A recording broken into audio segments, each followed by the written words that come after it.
नमस्कार दोस्तों, जय माता की, जय श्री राम।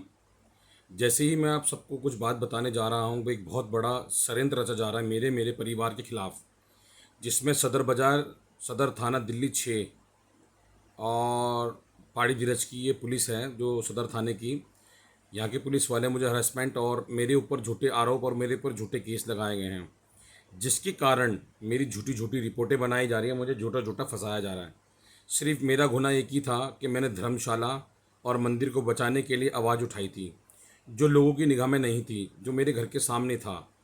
इसमें एक अमित जुनेजा करके आदमी है, जो बड़े बड़े पुलिस अफसरों से अपनी सेटिंग रखता है, अपनी जान पहचान रखता है, उसके माध्यम से बदमाश बुलाता है। कई बदमाशों के साथ उसके नाम जुड़े हुए हैं, जो दिल्ली शहर के टॉप बदमाश हैं, बहुत बड़े क्रिमिनल्स हैं। इसमें एसीपी विजय रस्तोगी, एसआई समीर।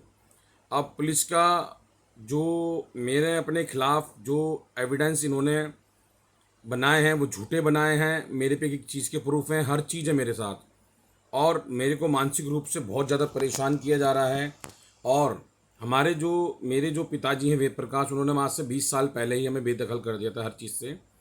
वो अपनी बेटी अलका और उनकी साली के लड़के से प्यार करते हैं बहुत ज़्यादा, और अपने बेटे विक्की बीसी से, तड़ीपार से हमारे ऊपर झूठे केस लगवाए। और इस पुलिस को मुद्दे को देने के लिए इन्होंने घर का मुद्दा दिखाया गया, जिसमें लेडीसें भेजी गई, 2-3 बार घर के नीचे महिला आदमी भेजे गए, चौकी थाने के अंदर बिठाया गया, मेरे पर झूठे केस लगाया गया, मेरे हाथ तोड़े, मेरे पैर तोड़े, मेरी एमएलसी नहीं करवाई। जब ये मसला 2-3 साल से चल रहा है, 3 साल बाद एसीपी विजय रस्तोगी का रिटायरमेंट हो गया, और जो एसएचओ था इससे पहले उसका भी रिटायरमेंट हो गया। अब जो नया डिपार्टमेंट आया है, उन्होंने मेरा जीना दुश्वार कर रखा है बिल्डरों के साथ, क्योंकि बिल्डर एक बहुत बड़े पैसे वाले हैं, बहुत बड़े पैसे वाले, हज़ारों करोड़ रुपए के ये काम करते हैं। और उन्होंने जो धर्मशाला और जो डिस्पेंसरी मंदिर के साथ जो कराए और हमारे जो पेड़ को काटा है, सब चीज़ें झूठी साबित करने के लिए पुलिस का साथ दे रही है, चाहे वो कोई से भी महकमे का आदमी है। छोटा सा काम एक ही होता है कि पुलिस का जो मुआयना लेती है डीसीपी लेता है, मगर इस समय कोई साथ नहीं दे रहे हैं। इस समय सब लोग बिल्डर का साथ दे रहे हैं। बिल्डर एक बहुत बड़ा माफिया है, उसके खिलाफ और उसके साथ में आवाज़ उठाने के लिए कुछ नहीं बच सकता, तहस नहस कर देते लोग, बाकी मरवा देते हैं। मगर मैं हारने वाला नहीं हूँ, मैं अपनी आवाज़ उठाते रहूँगा, चाहे कितने झूठे केस लगा लें, चाहे मेरे पर कोई सा भी आरोप लगा लें, मगर मैं अपनी आवाज़ को नहीं दबने दूंगा। मैं आप सभी लोगों साथियों से ये कहना चाहता हूँ कि मेरी आवाज़ को ज़्यादा से ज़्यादा उठाएं, और कल मैं आपको बहुत बड़ी सारे प्रूफ और एविडेंस फ़ोन पे दिखाने वाला हूँ कि कैसे कैसे मेरे साथ में हुआ। मगर मैं रोज़ रोज़ वीडियो पे नहीं आ सकता, क्योंकि मेरे को बहुत ज़्यादा डिप्रेशन में, मेरे घर के नीचे आए दिन पुलिस आती रहती है और मुझे तंग करती रहती है।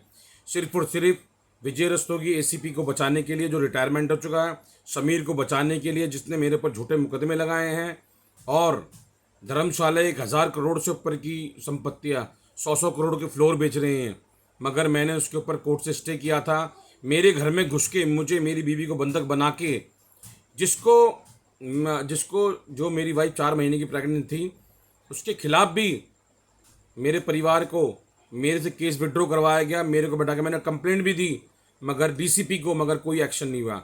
अब सिर्फ और सिर्फ पुलिस, और पुलिस का काम मुझे परेशान करना है, क्योंकि उसको बिल्डर को बचाना है। और आप जान सकते हो बिल्डर की और पुलिस की क्या मिली भगत होती है। मेरी आवाज़ उठाने को, अगर मैं अपनी आवाज़ मंदिर को और धर्मशाला को बचाने के लिए उठा रहा हूँ, तो चाहे मेरा सर कलम हो जाए, मैं इस आवाज़ को उठाता रहूँगा। मगर आप सब लोगों को कल मैं सारे एविडेंस दिखाऊँगा कि पुलिस और सब लोग ये मेरे साथ में कितना अत्याचार कर रहे हैं। और पुलिस झूठी झूठी मतलब वीडियो भी क्लिक करके दिखा रहे हैं, जिसमें मेरा कोई आरोप नहीं है। एक झगड़ा हुआ था, कोई 12 टूटी पहाड़ी धीरज मेन रोड पे, उसमें भी क्या था, हमारी दोनों वाइफ पहाड़ी धीरज से निकल रही थी, मेरे भाई की और मेरी वाइफ निकल रही थी पहाड़ी धीरज में, छोटे वाले भाई की वाइफ, उनके साथ बदतमीजी की गई थी। और उसके बाद हमने 4-5 लोग ला के इन्होंने हमारा हस्बैंड किया, तब हमारा झगड़ा हुआ था एक। बाकी इन्होंने हमारे घर पे ही वारदात की, हमारे घर पे ही सब कुछ किया। मगर आज की डेट में पूरी सदर थाने की पुलिस सिर्फ बिल्डर को और माफियाओं को बचाने के लिए लगी हुई है। और इनकी मैं एक एक एफआईआर में दिखा दूँ कितने बड़े बड़े बदमाश इनके साथ जुड़े हुए हैं। खुलेआम दुकानों के ताले कटवाए इन्होंने, खुलेआम लोगों पे केस लगवाएं। कोई सुनने वाला नहीं है, कोई कहने वाला नहीं है। प्लीज़ जो भी मेरी आवाज़ सुन रहा है, इस वीडियो को दूर से दूर तक बड़े से बड़े लोगों पे पहुंचाई जाए ताकि मुझे इंसाफ मिल सके। जय माता की, जय श्री राम।